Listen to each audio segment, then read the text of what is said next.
بدन के किसी हिस्से का सुन्न हो जाना, हाथ पांव सुन्न होते हैं अक्सर, तो ऐसे मरीजों के लिए मुख्तसर सा नुस्खा इस्तेमाल करें।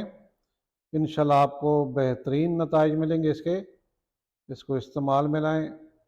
सुबह शाम इसको छोटा चम्मच सादा पानी के साथ, जिनके हाथ पांव सो जाते हैं, हाथ पांव सुन्न हो जाते हैं, उनके लिए ये बेहतरीन है।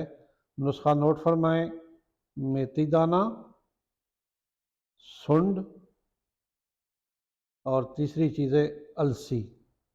ये तीनों बराबर वज़न ले लें, 100-100 ग्राम लेकर इसका बारीक पाउडर बना के सबको मिक्स कर देना है।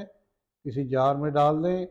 एक छोटा चम्मच टीस्पून जो होता है, सुबह और शाम को, तकलीफ़ अगर ज़्यादा है तो सुबह दोपहर शाम भी ले सकते हैं। हाथ पाँव सुन्न होने के लिए ये बेहतरीन दवाई है। नुस्खे को कोशिश करें ज़्यादा से ज़्यादा शेयर किया करें ताकि मखलूक खुदा को फ़ायदा पहुँचे।